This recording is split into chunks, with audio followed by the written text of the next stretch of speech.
আসসালামু আলাইকুম, welcome to Fauzia's cooking show. আজকে আমি রান্না করব ফুলকপি দিয়ে চিকেন।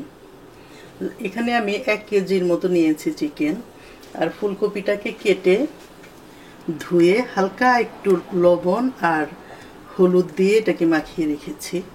আর এখানে নিয়েছি আমি 1 কাপের মতো পেঁয়াজ কুচি করে কেটে নিয়েছি। আর এখানে লবঙ্গ, এলাচ, দারুচিনি আর আদা রসুন পেস্ট। আদা আমি নিয়েছি 1 টেবিল স্পুন, রসুনটা আর একটু 1 টেবিল স্পুন থেকে সামান্য একটু কম।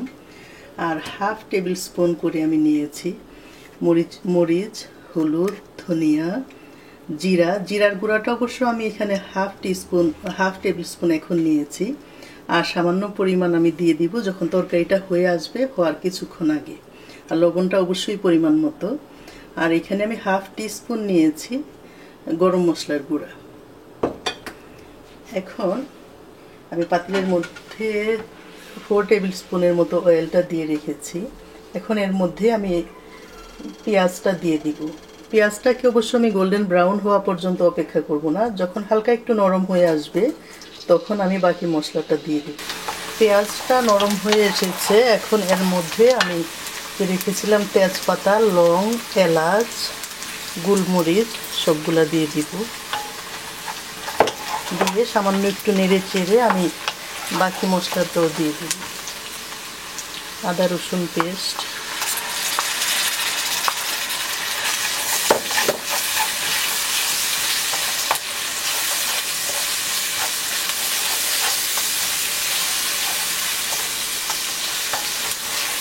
এখন আমি গুঁড়া মশলাটা রেখেছিলাম সেটাও দিয়ে দিব এবং সেজন্য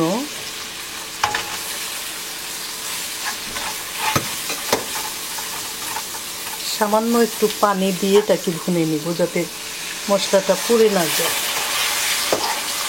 এটাকে আমি 2-3 মিনিট ভুনে তারপরে আমি মুরগিটা ভুনা হয়ে গিয়েছে, তার মানে উপরে তেলটা দেখা যাচ্ছে। এখন আমি চিকেনটাকে দিয়ে দিব এবং বেশ ভালো মতো মিক্স করে এটাকে আমি 10 মিনিটের জন্য ঢেকে রাখবো, একদম মিডিয়াম থেকে আর একটু লো হিটে। তার কারণ চিকেনটা থেকে যে পানিটা বের হয়ে আসবে সেটা দিয়েই মাংসটা সিদ্ধ হবে।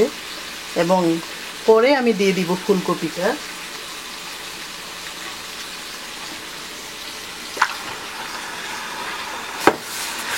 এখন আমি নেড়ে চেড়ে বেশ ভালো মতো মিক্স করে 10 মিনিটের জন্য ঢেকে রাখবো। 12 মিনিটের মতো হয়ে গিয়েছে, আমি মিডিয়াম হিটে দিয়ে এটাকে ঢেকে রেখেছিলাম। তো আমরা এখন দেখতে পাচ্ছি চিকেন থেকে বেশ অনেকটা ঝোল বের হয়ে এসেছে এবং অলমোস্ট চিকেনটা সিদ্ধ হয়ে গিয়েছে। তো এখন এটাকে আমি আরও মিডিয়াম থেকে আর একটু লো হিটে এটাকে ঢেকে রাখবো। এবং আমি ফুলকপিটাকে যে হলুদ আর লবণ দিয়ে মাখিয়ে রেখেছি সেটাকে অন্য আরেকটা ফ্রাই প্যানে আমি অয়েল দিয়ে রেখেছি। এটা হালকা একটু যখন গরম হয়ে আসবে তখন এটাকে সামান্য খুবই হালকা করে একটু ভেজে নেব ফুলকপিটাকে।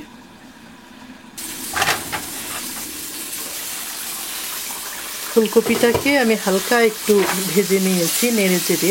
এখন আমি চিকেনটার সাথে অ্যাড করে দিব এবং ফুলকপিটাও সিদ্ধ হবে কিন্তু ভেঙে যাবে না একদম, ঠিক সেভাবেই এটাকে হালকা একটু নেড়ে চেড়ে মিক্স করে দিব এবং মিডিয়াম হিটেই রাখবো যাতে সিদ্ধ হয় কিন্তু ভেঙে না যায়। ঠিক সেভাবে হালকাভাবে একটু অ্যাড করব,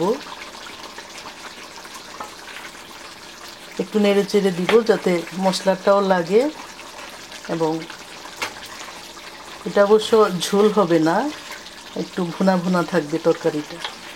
এটাকে একটু ভালোভাবে মিক্স করে উল্টে পাল্টে তারপরে আমি ঢেকে দিব সিদ্ধ হওয়া পর্যন্ত। তরকারিটা একদম শেষের দিকে আমরা দেখতে পাচ্ছি চিকেনটাও সিদ্ধ হয়ে গিয়েছে আর ফুলকপিটাও আস্তই আছে এবং খুব ভালো মতো সিদ্ধ হয়ে গিয়েছে। এখন আমি হাফ টিস্পুন ভাজা জিরার গুঁড়া দিয়ে একটু নেড়ে চেড়ে জাস্ট মিক্স করে এটাকে আরও 5 মিনিট ঢেকে রাখবেন এবং তারপরেই তৈরি হয়ে যাবে চিকেনটা খাওয়ার জন্য।